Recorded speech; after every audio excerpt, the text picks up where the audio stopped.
in general, my life is a journey of doing unusual things. And what I find is some of the most interesting fertility, the best opportunities, is when differences come together in a new arena. Is anyone familiar with that? Who's on a journey like that? So it's about breakthroughs. It's about moving out of a paradigm where maybe we're self-referential. Maybe we're in a rut. We've done things the same way over and over again, and we can't quite break out. So this mission here is about acknowledging the whole ecology that we live in. The planet, the laws of physics, all the parameters in which life on Earth function, and the human beings that live within those domains. How are we doing in acknowledging, honoring, mentoring the next generation to be in relationship with those ecological laws of physics? And if we're not doing well with that, how do we bring that awareness into the next generation? Mine works in a software company in California. He's a cloud computing expert, and his origins are from South America and Central America, and he grew up in a village. And he said, in El Salvador, it was, the houses were arranged in a village arrangement. My aunts and uncles were there. People played music, they shared food, and they shared work together. And during times of difficulty and stress, everything was in place for a resilient response. And somehow the culture was designed for that. It wasn't a culture of silos, which is a word that I learned later on from Hurricane Katrina. This term silo entered the vocabulary of the world for me. Anyone ever experienced that term, silos? It's meant to mean something, right? It describes what? What would you say? Yeah? Something that goes high up but not broad. Yeah, goes up and down but not broad. Isolation. What else do you associate with silos? Fragmentation. There's no communication between people at the same level. Right. No interaction. So it's vertical but not horizontal. Yeah. What were some of the other ones? Fragmentation. Say it again. Fragmentation. Yeah, because they're not interconnected that way. Yeah. Disconnection. So there's a reason why things evolve that way, I think. But he said when I came to the United States and I was got involved in cloud computing in Silicon Valley and everything, what I noticed was that I got put into the engineer unit and I never connected with the marketing people or the sales people or the executives, and it was isolating and disconnecting. And he had an intuitive sense of that because of his origins. And he says, what I would like to see is bring yourself to work day. Not like bring your kids, but bring your whole self to work day. That's what I want, too. I want to inspire people to become their whole self.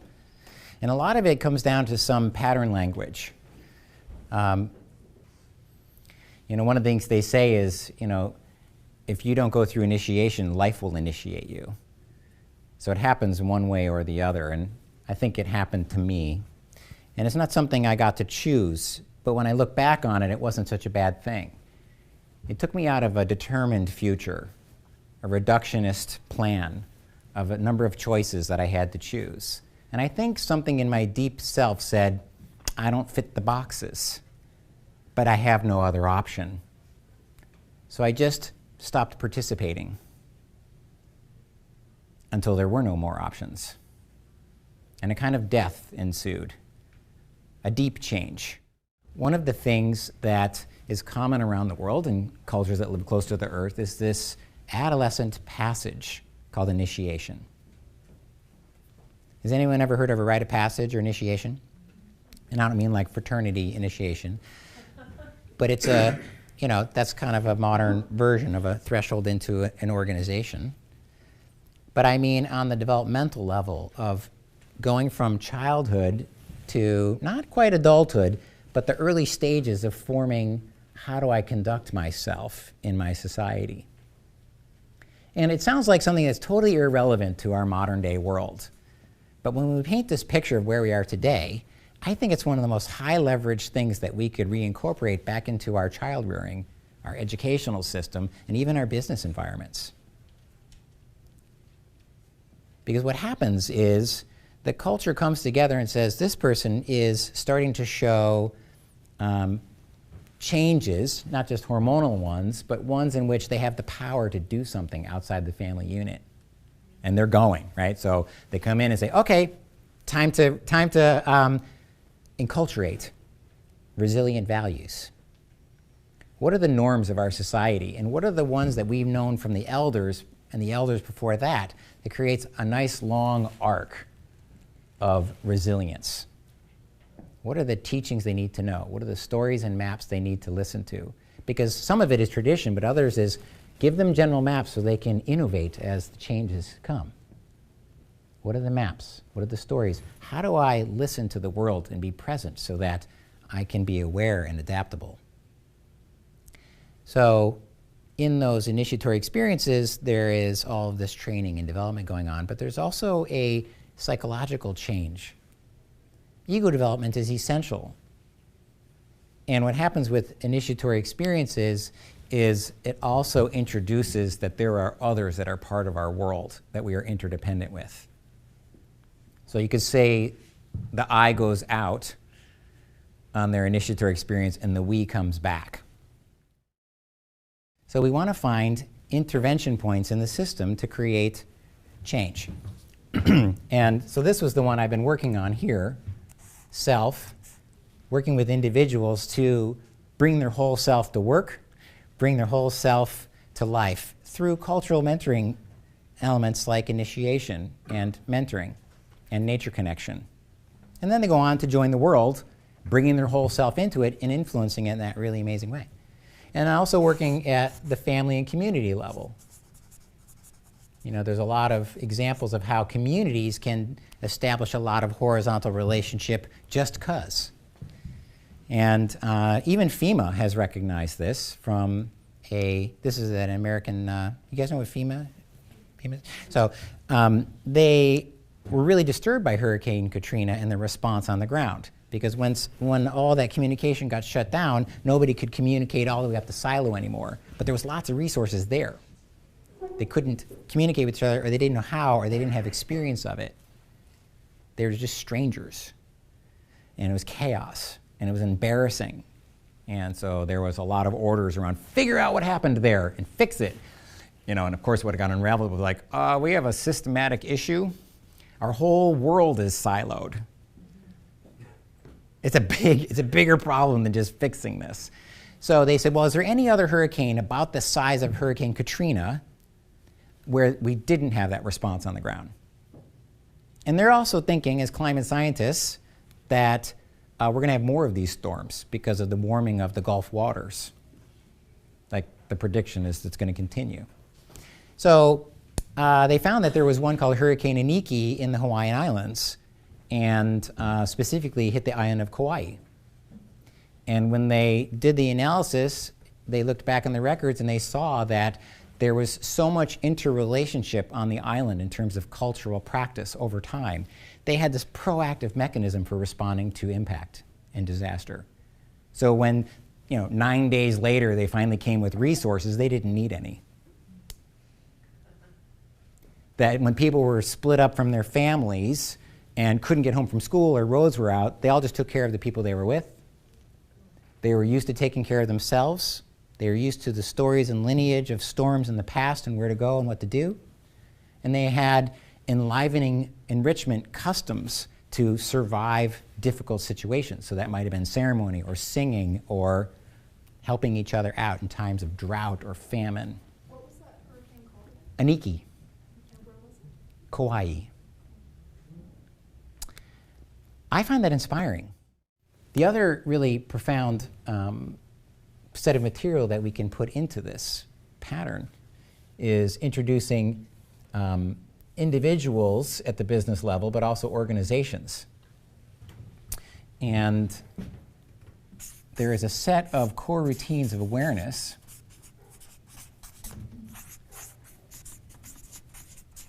that create powerful conditions for connection. And when you create conditions of connection, it sets up an awareness of emergence.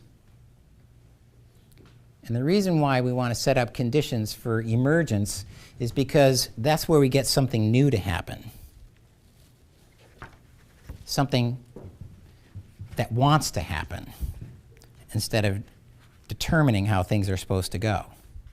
But just moving in that direction allows for a kind of competitive advantage because I'm evolving what the needs are. I'm evolving with what the needs are through awareness. So, for example, if we look at investors, one of the other interesting groups of people who are interested in connected leadership right now are people moving from Wall Street to Main Street. So this is not a group of people I would go seek to do nature connection with, but they're finding me out through a kind of emergence that's happening. I've had 3 conversations in the last week about this. I'm like, okay, I wonder what this is about. So I start interviewing them. Why, what was it like on Wall Street amassing wealth that you were a part of? He's like, it's sick. It's toxic. If I didn't leave, I was watching people have heart attacks and jump off buildings. It's intense. It's cutthroat. I couldn't wait to get out of there. I'm miserable. One group of people through this chaplain that I know quietly is in this wealthy neighborhood in Connecticut doing spiritual counseling with them, with people who are so depressed and close to suicide because they have all the money in the world and they're spiritually miserable. That's his local environment. That's what he's dealing with. But it's an interesting emergence, isn't it?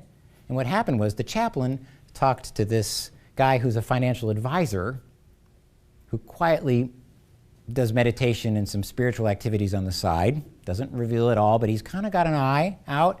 And he hears about this problem and he says, you know what? I was just on a phone call about rites of passage with this guy, Morey, because my son is 13 years old. What if these guys, what they need is an initiation? And so we built a relationship with this chaplain, and sometime this spring we're actually going to put together this event of basically bringing them through the developmental stages that they might have missed.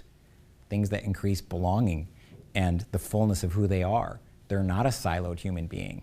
How to develop relationships, emotional capacity, philanthropy, spreading what they have horizontally through the joy of seeing something foster a regenerative world.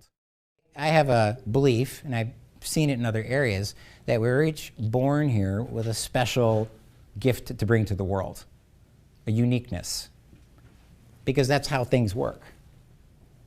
There's a natural diversity here. The boxes may not fit you, and we were never taught you could make your own box. Custom furniture. What would that be like if we could be in a program called Culture that helps us foster our uniqueness and that it's wanted, and there's an expression for that? One of the 13 core routines of awareness that we work with is gratitude. On the margins, it's all over the place. You can find it all over the world in every culture and tradition. As you move towards the center, I'm going to go to Google in a couple weeks. I'm just pretty sure they're not doing gratitude in the morning when they get started on their day, or at lunch break, or at any point in their day. Why? Why not? What would that be like? To introduce a moment of thankfulness. Not religious, but like connecting. What do you think? So you can take that home and consider, where in my life do I express gratitude and with who? And notice, how do you feel when you participate in that? So for example, call out some words for me. How do you feel when you're thankful? Warm. Warm? You mean like the room's warm? I'm just hot. Sorry. Yeah, heart. Okay, something in your heart. What else when you feel thankful? Connected. Connected? Gracious. Humble. Lucky. Happy. Open. Joyful. Blessed. Excited. Conductive. Conductor, and what was that? What? Creative. Creative. Peaceful. Alive. Inspired. I asked this company today, I said, is there any reason we wouldn't want any of those things at work? I mean, which one of those don't we want at work? And they were silent, just like you. Like, I can't think of one reason why we wouldn't want all those things at work. Okay, cool. Let's consider that possibility of bringing these two things together. Cultural elements that create connection, you know? Inspiration, gratitude, joy, relationship, humility. Bring our whole selves to work, our whole human being. Okay, I'm gonna have to stop there. Is it time to stop already? Yep. Thank you for listening.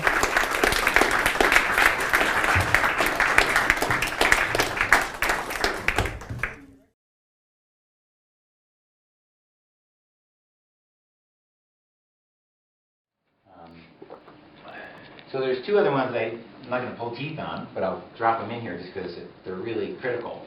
And one is the art of questioning. We've been doing this, but I don't know if I actually did a session on it. But it's been happening all the time. And the art of questioning has components to it like open-ended. The 3 levels of questions that we talked about. What's happening? What's this telling me? What is this teaching me? And there's other kinds of questions. You could say there are edge questions that you can ask other people. Something that's slightly beyond their awareness. You know, with your employees, you don't want to always give them information. If you have some room in their development in their job, you might want to say, where do you think you're going next with that problem? Oh, actually, we heard that from Mark. They come to me with, what are we going to do next? He says, you tell me, what are we going to do next? Right? Puts them kind of like, the question's better than the answer in that situation. He really uses that well. Art of questioning. Try to get into the habit. Sometimes there's a kind of question I call the big question. What are your big questions? And it's a little bit beyond practical, but they're driving questions. And sometimes they could be called sacred questions. They're unanswerable, and it's okay to ask unanswerable questions. I say, let them haunt you, the unanswerable question. And it's basically you're creating tension between where we are now and where we want to get to. You know, I have some sacred questions around how can I take a service-based, customizable, awareness-based human knowledge bank that I'm working with and bring it into all aspects of business culture so we can have a healthier and happier world. That's a driving question for me. And every day it sucks in information. And it engages people because they're like, well, she's like, I thought about that last night. You know, I think we should do a market segmentation about different accelerators that are nature-based.